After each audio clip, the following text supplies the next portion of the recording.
So, Abilasha, it would be awesome to get started with a little bit of your journey into the world of veganism. What brought you here? Yeah, wow. Yeah, well, thanks for having me, Jim. And like, that's such a big question. So it's kind of like, has that, I guess, really started when I was quite young, to be honest, when I first kind of had this awareness of this idea that I just shouldn't really be eating animals.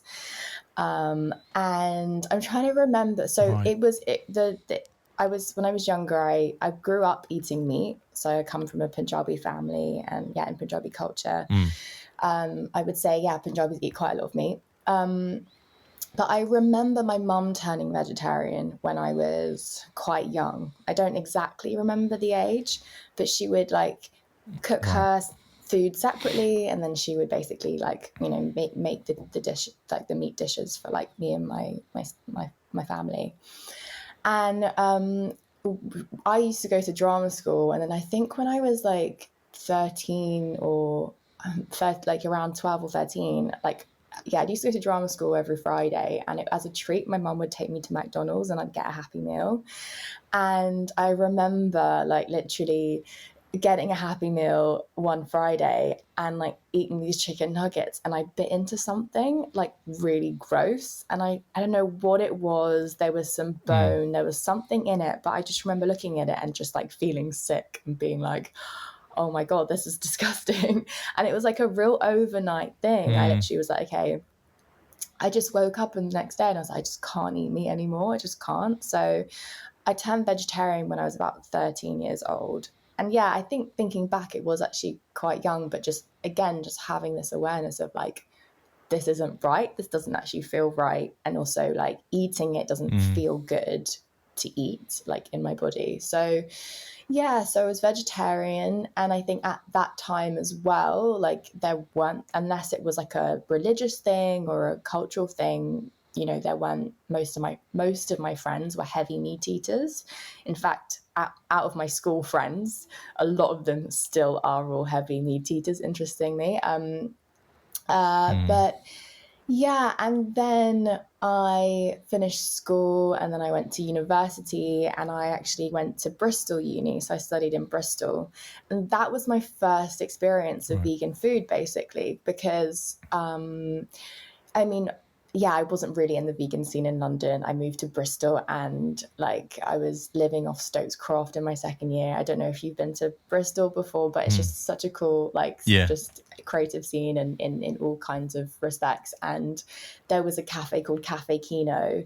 I don't know if you've been, but I used to go there. I hope it's still open. I'm not even sure because I haven't been back in a while.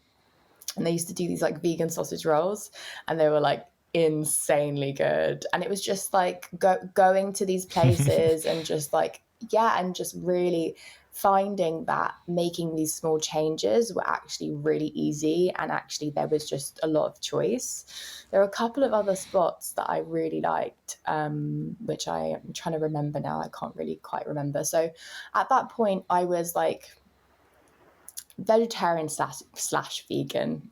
I was like, I wasn't like Mm-hmm. fully committed to just like, I would, occasionally still eat like dairy and things like that. And yeah, and even in my house, we just got really into cooking. So that kind of also weaves in with like my story of how I started my business, because that's when I started really getting into cooking, and we'd do like house dinners and things like that. And I'd always be cooking Indian food for friends, because that's what I was just always craving. When I was, I was like just missing home.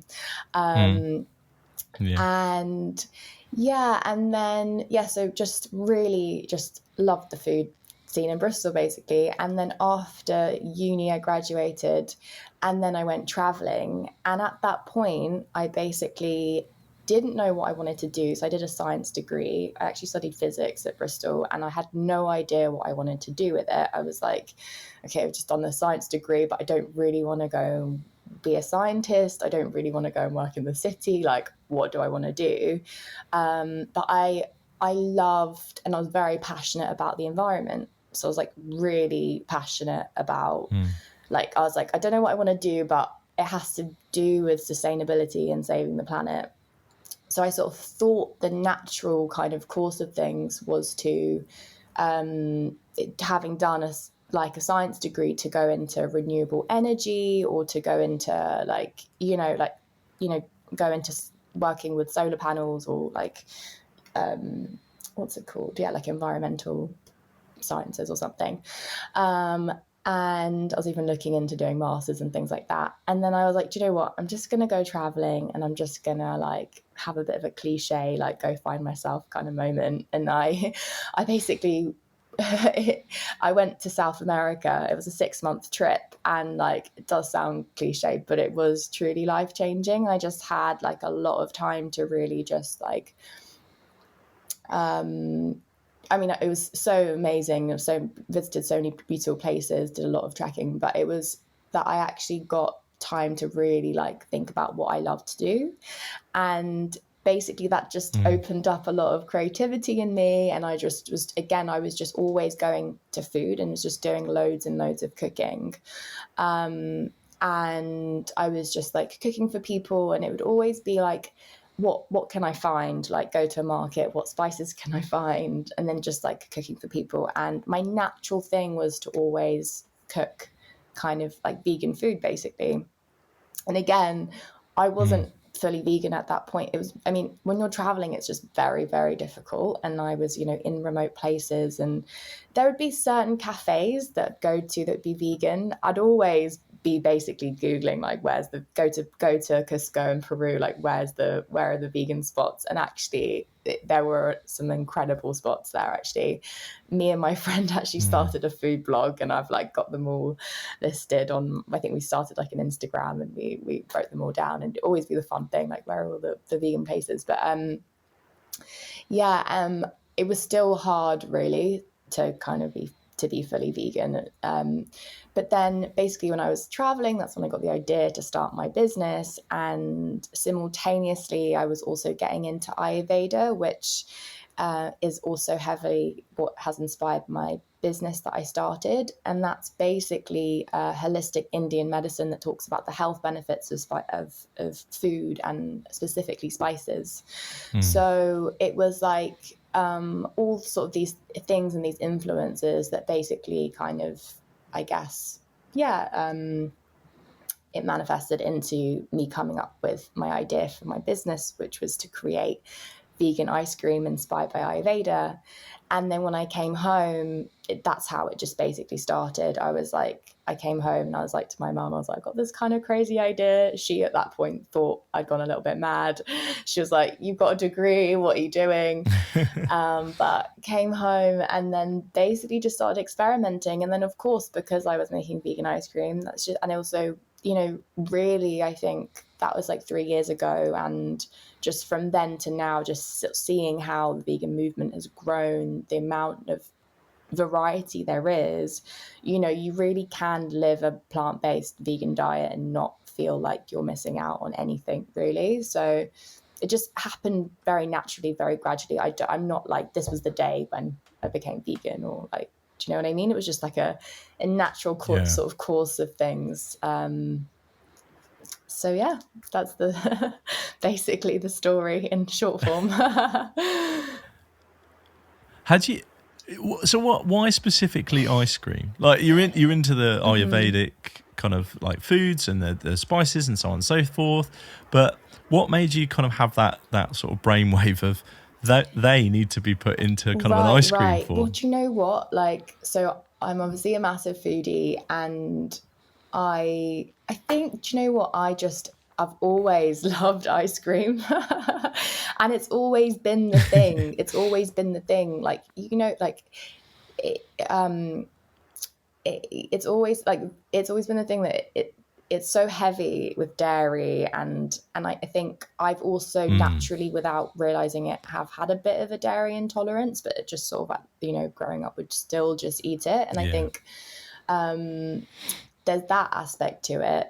But honestly, when I got the idea, it just flew into my head, and it was so random because I wasn't, I guess I was, there's that frozen yogurt place, actually, I can't even remember, what's it called, Pinkberry, that they've got quite a lot of chains in South America, and we'd always be going to whenever I was traveling to a different city, I'd be like, where's the closest pink pear? I need to get my frozen yogurt. So it's like, yeah, I guess I've always loved like ice cream, but I think that, yeah, in Ayurveda actually, so it's sort of counterintuitive because Ayurveda talks about the health benefits of food, but it says that typically cold foods are not actually very good for your digestion because basically Right.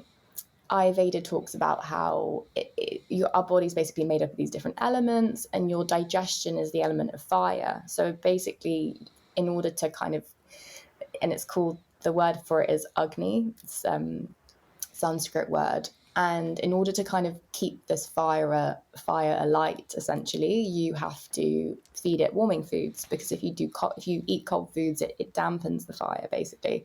So this stuff is like all very subtle, but like a lot of people say when they eat dairy ice cream, they'll feel heavy and it's difficult to digest. So I just thought, you know what, like, this is, no one's going to just say, okay, we're all just going to stop eating ice cream completely. I was like, what's a way of creating No. ice cream that can be, you know, a better for you, still delicious, so you're not missing anything, but like genuinely a healthier alternative, right? That, so because like the health Yeah. aspect of my business is actually so like, is actually where my passion is. There's just so much there that I could talk about for so long, but I don't lead with that when I talk about it, when I go to markets and things, because it's like, I just want people to be there and enjoy the ice cream. But I have so many people that say, you know what, Abby, like, it genuinely feels so good to eat, and it digests so much better than even just other vegan ice cream, let alone dairy ice cream or whatever. Yeah.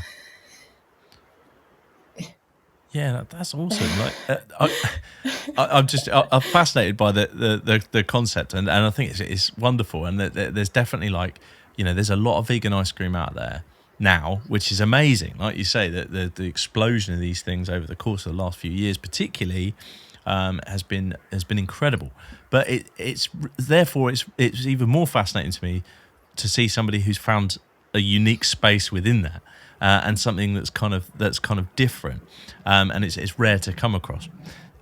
From a point of view of actually developing the product, because you know, it's amazing to me that you came up with this awesome like idea, but having done that, I wouldn't necessarily then think, okay, well, I can actually put that into action. There's a lot of steps from like, I've had an incredible idea to, I'm then going to make something that's palatable, and then that's going to be a business. Like, there's an awful lot of like unknown within that, or at least there would be for me. Yeah. So talk us through that.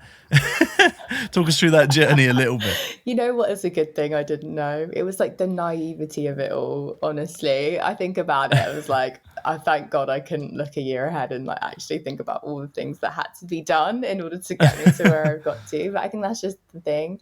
Like, so yeah, like you said, like, apart from me realizing when I was traveling, I was like, I love being creative and I love food. So I want to do something like in food.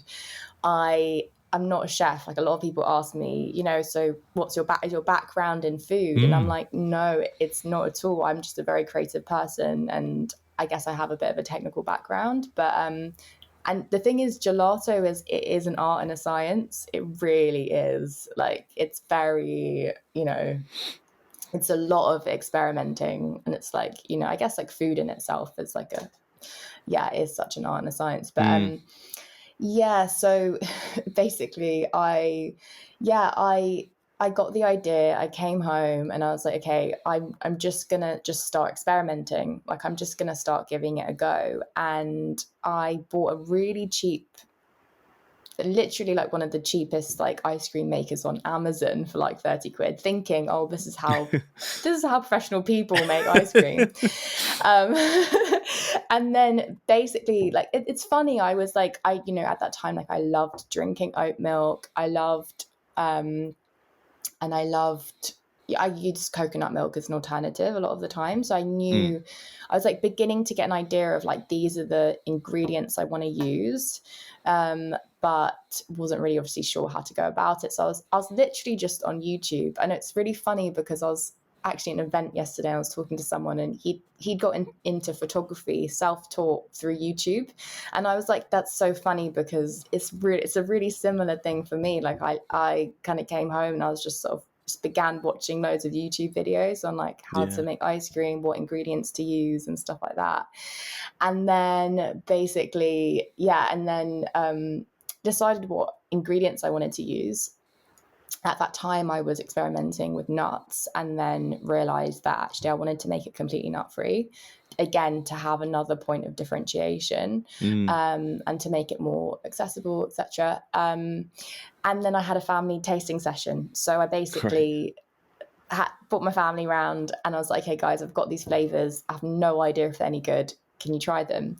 And I remember it so well. My family all tried it, and they were like, Abby, like, this is really good. I think you're really, really onto something. So this was like maybe a couple of months after I came back from traveling.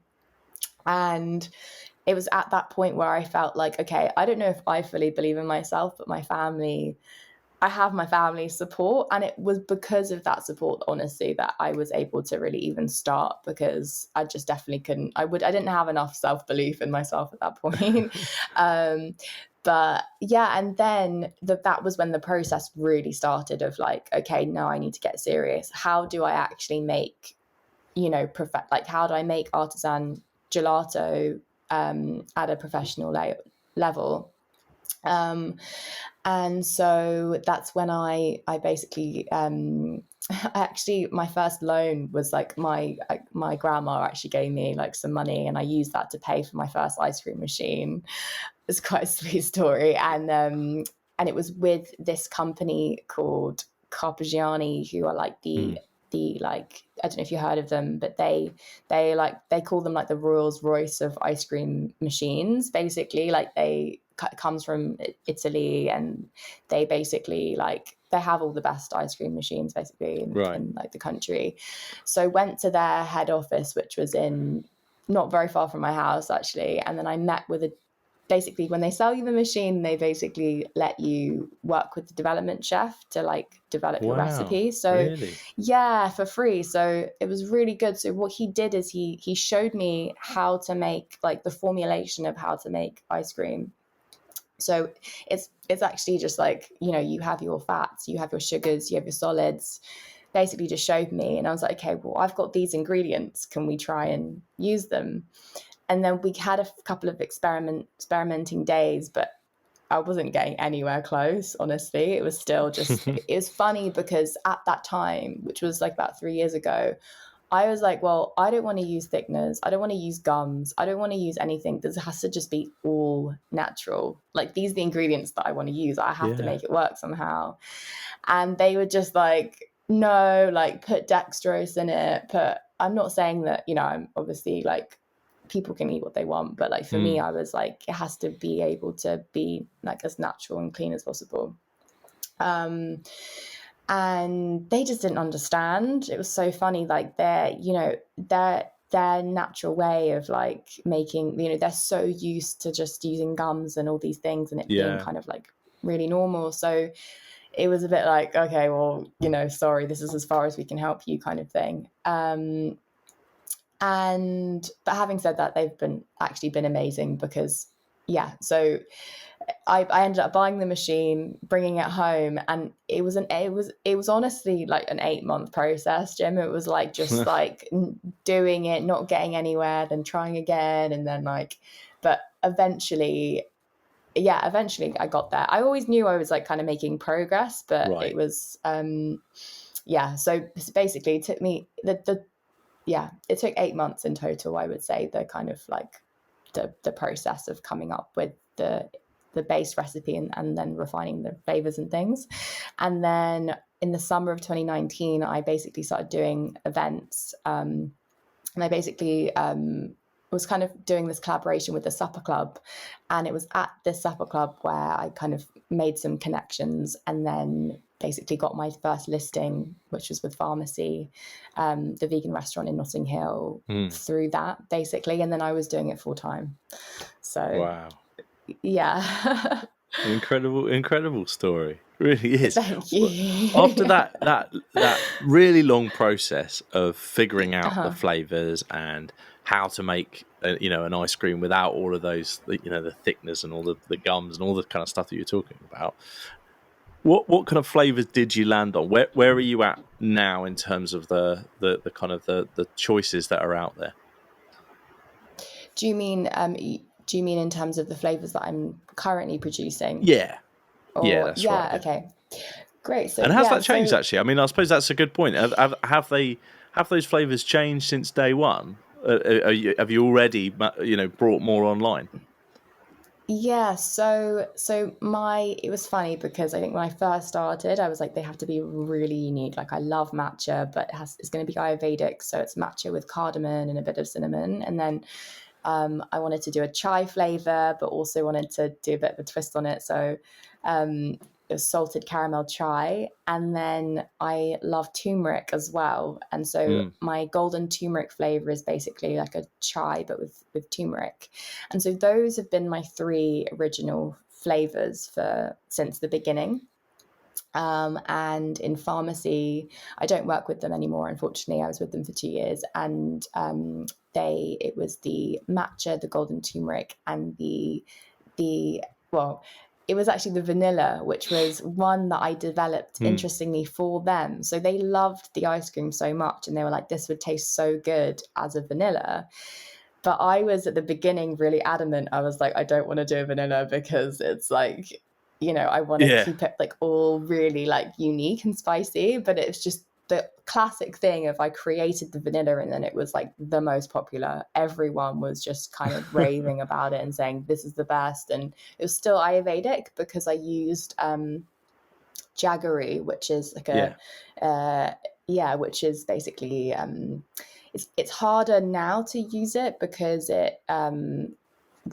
the ones I got anyway kind of came in blocks and I literally had to chop. I spent so many hours like just chopping this jaggery.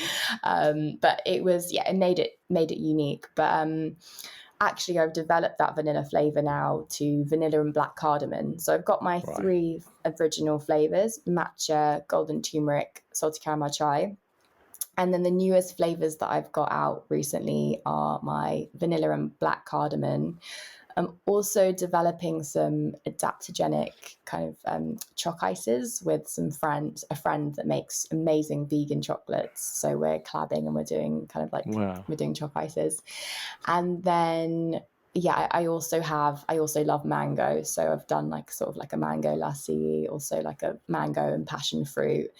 Um, but this summer's really been great because I sort of said to myself, okay, I'm doing lots of events and some festivals and things like that. So I'm just going to get really creative and just like try different flavors at like different events. So I also did a supper club a few weeks ago and they wanted a ginger flavor, so I created that as well for them, and then had some extra, so sold it at a market last week and it was so popular. So yeah, just having fun with it. Can you tell us a little bit about some of the health benefits of some of those ingredients? Because like there's so many of them I think that are like in the kind of popular zeitgeist, if you like, things like chai and matcha and things like this. People have heard these terms now. You can go into a coffee shop chain and get a chai latte or a turmeric latte or whatever. But I'm not sure. This might be a personal disclosure rather than probably maybe everybody else does know this, I'm not necessarily sure of the health benefits. It's one of those kind of generic, like I know this is supposed to be healthy, but I'm not really sure why. It would be good to understand a little bit from your point of view as someone who's much more well versed than me as to what those benefits are. Sure. Yeah, absolutely. So I mean, so just spices in general, like it's actually just spices, herbs, like even they say just anything like it's just incredible. It's like nature's medicine cabinet is like the way to really think about it. And Mm, again, in Ayurveda, so Ayurveda, this holistic medicine that came from India, actually started in the from the Vedas, which was like 5,000 years ago. So it's mm, just amazing to think that they knew about this knowledge so long ago. It's really fascinating. Um, And essentially, Ayurveda was actually the practice of medicine before the British actually came and colonized India. But then it went underground. And then that's how, because it went underground, when they left, they basically, you know, people were able to practice it again. And then actually in the West now, obviously people, you know, it's so popular here, it's becoming more and more popular. But so they sit in Ayurveda, they specifically talk about the health benefits of spices, mainly because, like I said, because, well, they all have different, like, nuanced, like, qualities in terms of obviously like what they do to the body. But a big thing, for example, is like for ginger or black pepper, is that the heating quality. So that in itself is just very digestive. So I'd say the first kind of major health benefit of most spices is just that they aid digestion, and they're very good for your digestion and your gut, basically. So again, your Agni, your digestive fire, in like modern Western medicine would call it like your microbiome, your gut microbiome. So so massively digestive. So just kind of like any Indian spice, you know. So for example, in my golden turmeric, I've got black pepper, cardamom, cinnamon, ginger, and then obviously turmeric, but all infused. So like infused into the base as if you're making a chai. So that's like I heat up the ice cream, then cool it down, and then churn it. That's like the process. And turmeric, for example, is just, you know, I can't give it justice. I'm not going to give it enough. Like there's so much incredible research on just how amazing turmeric is. Sorry, I say turmeric. I know a lot of people There's pronounce always, it I think turmeric. I just did, and then I thought, am I wrong? I'm not sure. I think it's one of those things. People go with whatever they want to go with. It's cool. Yeah. And it's really anti-inflammatory. So when you're ill, it's a really good medicinal thing. So like, in fact, like golden milk is like a traditional Ayurvedic drink, and it's like a chai but with fresh turmeric. And you know, it's funny because like I love it, and you know, my mum, it just reminds her of growing up in a child where my grandma would make it, especially if she was like feeling ill, or you know, as soon as someone has a cold, it'd be like, okay, give them turmeric, and or khichdi, which is like the lentils with the rice and then all the spices. So it's like, yeah, it's like these, it's it also, I've just loved kind of like, delving into all of this stuff. And I think also it's one thing kind of, you know, reading all of this, but then I think also having the experience of it. So like just being more conscious and more aware, and then incorporating more spices into my diet, like little bit by little bit, and then really noticing the effects on how I feel, like, and the benefits, basically.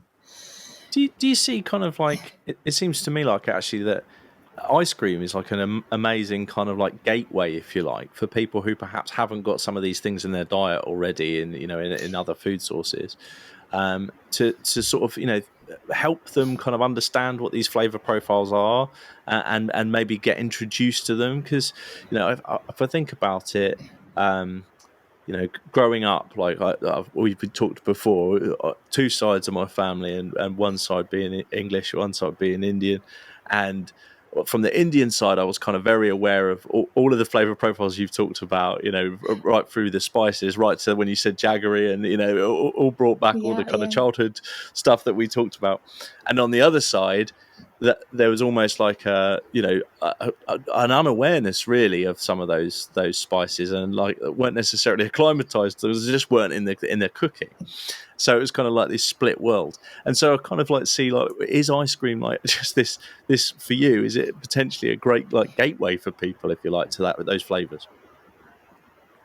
Yeah, I do very much call like Moonji like this fusion. You know, it's like east by west sort of fusion, and then also like this plant-based movement. And I think for me at that time, it was like there's this amazing plant-based movement, but I want to make it more like, I want to bring in like more of like my culture and like the richness of like, you know, the spices into that, so there's more of it, because I think at the time it was like there were amazing alternatives, but it just didn't feel like there was, you know, that good Indian vegan stuff. And I was like, this is obviously, you know, quite unique and different. And yeah, I mean, for me, it's Indian flavors, I think now are just so popular, especially in the UK, like especially like mango lassi. Everyone's like, oh my God, like love mango, you know, and then people love cardamom. But you do occasionally get some people who have never tried cardamom before, don't know what it is. And it's like, it's really interesting seeing, I'm like, oh yeah, like here, try this, but it's with vanilla, so it's like, you know, there's still the familiarity, but then there's the hint of the spice. And black cardamom as well is like, I don't know if you've seen black cardamoms, but they're also really medicinal and so good for you. So it's like, again, it's like a kind of like, oh, what do you think of the vanilla? Oh, it's really nice. Like, and then kind of being able to explain, okay, well, it's got this in it, and this is also the benefits to it too. So yeah. And then interestingly, yeah, people have said to me that it's like, you know, it's nice that I haven't gone for something completely different. Like people love salted caramel, but then I've just got the chai in there too. So it's like something familiar, but then with the spices. And it's interesting, I think, with children, because I think, yeah, it's interesting. Like children generally, they love the vanilla, they love the mango, and then occasionally you'll get the odd kid that loves the turmeric. But I think you know, I don't remember liking turmeric when I was a kid, so it's like I'm always really impressed when the kids I'm like, they've got like really like, you know, grown up taste buds. But 100%. It's like like there's some of those flavor profiles that I think like you say, your palate probably needs to mature a little bit. Like, you know, as a kid, some of them that I love now, I perhaps didn't so much back then. You know, like even if you sort of expand it out to things like coffee and stuff like that, like I just didn't get coffee as a kid, and now like I'm, you know, coffee obsessive. So yeah, it totally relates. So yeah, like you say, you come across a kid who likes turmeric, and yeah, they're obviously onto a winner already, which is pretty awesome. You know, in terms of like the response from folks, you know, obviously Farmacy loved it, and you know, you had that amazing like 2-year kind of run there, and it's fantastic. What's the response been like from people generally? Are they kind of like you know, particularly taken by the uniqueness of the brand?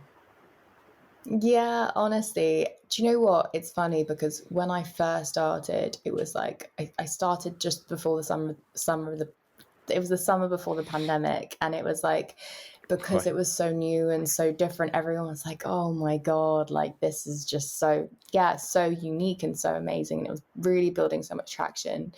And then I have to be honest, like with the pandemic and like the lockdown and stuff, there were challenging periods where I was like, I really don't know what's going to happen, but I just have to I just have to keep making progress.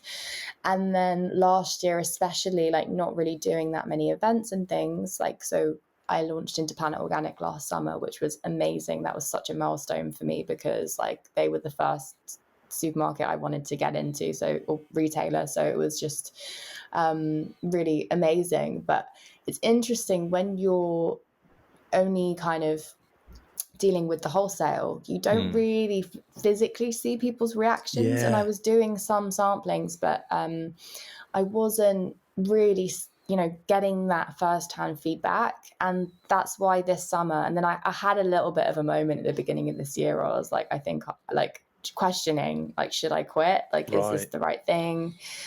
And I was like, you know what, I'm just gonna push through this, and just, you know, I'm gonna just focus on just like having fun this summer, like just doing lots of events and markets and just really getting it out there, and just then I'll know what to do. And honestly, I'm just having so much fun. Like it's been so amazing, and it's really giving me the confidence I need now to just really like just continue growing the business. And it's like what you said, it's like my favorite thing is being at an event or a market or whatever, you know, serving the ice cream and watching people's reaction.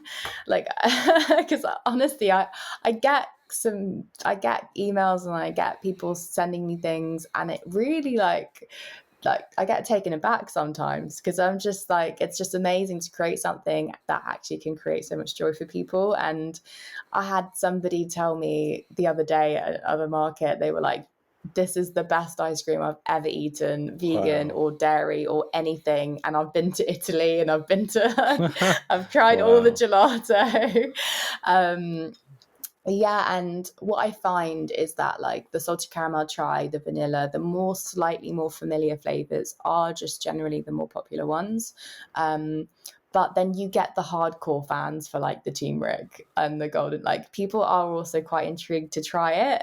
That's the one they're the most intrigued to try. And then if they like it, it's like it becomes like their favorite flavor. But yeah, honestly, like, of course, you're always going to get people where it's just not their thing. And I always think about this, like, you can't please everyone.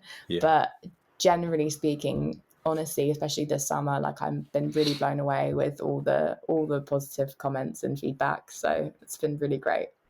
How about the non-vegan folks? Have you had much response from the kind of non-vegan folks who are, have tried it, and perhaps that might even have been their first taste of a plant-based ice cream? Yeah, so do you know, it's really interesting because, like, depending, like, if I'm at a vegan market, then it's great because everyone gets it and knows. But sometimes if you're somewhere where, you might be the only vegan brand, or like, or that's like other, people don't realize. It's funny how, like, it's sad really how, like, that word is, like, the word can sometimes be quite divisive, and people don't it, wouldn't want to or whatever.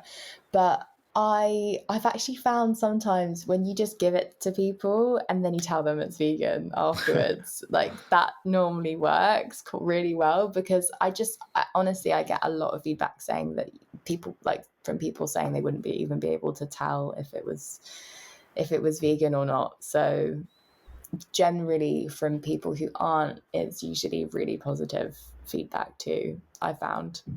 Yeah, it's awesome to hear, and great to think that for many folks that may be the thing that pushes them over the edge. When I think about it, so many folks I've spoken to, there's always the I would try more plant-based foods if there were an ice cream, or if there were whatever, insert the kind of usually the kind of treat food. So it's great to have an option that is getting that response from folks.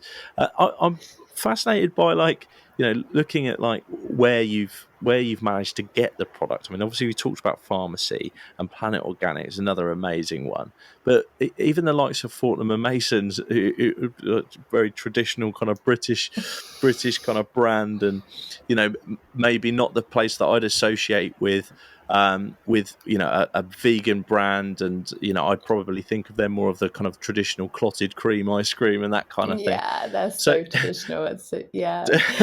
Tell us a little bit about that kind of story. Do you know what? Like, I have to say, Fortnum's have been so amazing to me. I'm really, really grateful. And it's kind of just a kind of crazy story. Like, honestly, because I think of the uniqueness of Moonji, and I can't remember who I was saying this to actually recently, that it was because when I first launched it, it was so unique. I didn't even really have that much of a big following, but obviously Farmacy have such a massive reputation. Like, they sort of gave me a platform, which again I'm just incredibly grateful for. And Fortnum's actually reached out to me on Instagram, believe it or not. Yeah, so isn't somebody who works there. So that's the thing, you never know where the opportunities are going to come from. And also you don't necessarily have to have like a massive following, like, I feel like that will, every business kind of grows at different people grow it, in different ways, I guess, of what I'm trying to say. But yeah, so I had a very small following, and they reached out to me. I almost didn't really believe it when I first saw it. I was like, is this real? And then I went in for a sampling. But they're always on the lookout for new innovative products and ideas. So Yeah, so it's really good. And thing is, I went in for a sampling, and then literally a few weeks after we went into lockdown. So I went in for a sampling, and it was actually not for their retail section of the store, because they don't have a huge frozen section, but it was more for like the restaurants, because they've got quite a few restaurants. And the head pastry chef was there, Roger, and I basically I did a sampling, and it was from this day I remember it was one of my favorite sampling experiences, just to sort of see everyone's reaction. And even the buyer from the retail section was there, and it was amazing. But I have to say, that was at a really early point for me, and I didn't have a lot of experience. I was still producing it in my kitchen, and there was an element where I was a little bit out of my depth, I have to be honest, but I was like, okay, I'm just going to say yes to this opportunity. And then we went into lockdown, and then they obviously shut, and then they got back in contact with me in summer, and they were like, Abby, we'd like you to develop some flavors for us. Do you want to give it a go? But it was like, okay, we need 5 new flavors. We need you to drop them off in a few days. And it was like this manic thing of like, oh God, I've got to come up with these new flavors. And so when I launched with them, which was in 2020, it was actually kind of like just after summer. And I did a salted caramel chai they loved, and then also an avocado flavor I was doing for them. And they sold it in their parlor.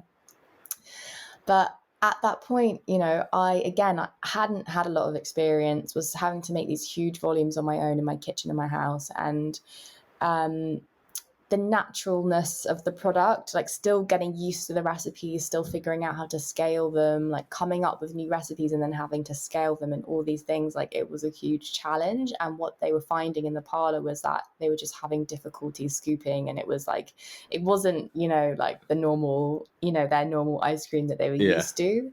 So that was a really good, like, I supplied them for a good, like, a few seasons. So it was last year, it was like in June, that they were like, okay, Abby, like, we've given it a go, but it's just not working. So I then, but they still kept the relationship going, and they've been, again, like I said, they've actually just been so great. And now I'm still working with them in other ways, and we're looking at how I can develop some flavors for one of their other restaurants potentially. So I think that's it. When something doesn't work, it's also good to just still keep, if it depends how much you want it. But like with me, I was like, I know I still want to work with them. I've just got to figure out, how to kind of make it work in other ways, basically. And yeah, they're honestly, I know they look like they're like this, like really, like old establishment, but they're actually so progressive. They're so progressive. Really? And there are some people that work there, that senior people that work there, they're just really incredible. And like they're doing like really amazing progressive things, basically. And I think only more of that will kind of, come out. That's really surprising and nice to hear, actually. I would have, that wouldn't be necessarily what my perception would have been. So it's incredible to hear, and amazing to think about. Again, I'm just bowled over by like your kind of like resilience and ability to have like learnt through all of this, because like I said, it's fascinating that somebody has this amazing idea and then can actually turn it into a physical product in their kitchen, but then to be able to pitch to folks, to take the knockbacks, and then, okay, well, that's not the end of it for me, I'll then work on it and come back. I just more power to you. I just think it's an incredible business that you've built and are building, and I'm super excited to try it. Throughout all of this, it's particularly hot, as you know today, and I'm thinking, how is there a way I can possibly get to somewhere which sells Moonji today? So I love it. On that note, and before we kind of wrap up, it would be great to tell folks where they could go about getting hold of Moonji and finding out a little bit more. Definitely. So we do have an online store, which we launched at the beginning of this year. You have to you do have to buy three tubs. The minimum is 3 tubs, but we ship UK wide, so it's really fantastic. So that's probably the first go-to place if you're not in London. And then we also are available in Planet Organic, which is the biggest retailer that we work with. And we've got 4 of our flavors, so the vanilla and black cardamom, matcha, salted caramel, chai, and golden turmeric with them. And then just other like basically independents that we work with and small cafes and shops basically. So the best thing to do is to go onto our Instagram, which is We Are Moonji, and that's where I I always keep up to date, like what markets we're at, what events we're doing, and the people that we work with. Actually, I've got like a link tree to like all the places that you can find Moonji. Yeah, but I would say I'm doing a lot of festivals and things this summer, so I've got big plans for other things next year as well. So the best thing is to just kind of connect through social media, and you'll be able to keep up to date through that. Awesome stuff. Like creativity and adaptability are like the 2 words that just like jump to mind with this whole thing. I just think it's amazing. So thank you so much, Abby, for your time. It's been a pleasure. I'm going to be clicking buy on a few cartons of ice cream as we speak. So thank you so much. Amazing. Great. Can't wait for you to try it. Yeah. And thank you so much for having me. It's been really fun. Thank you. Cheers, Abby.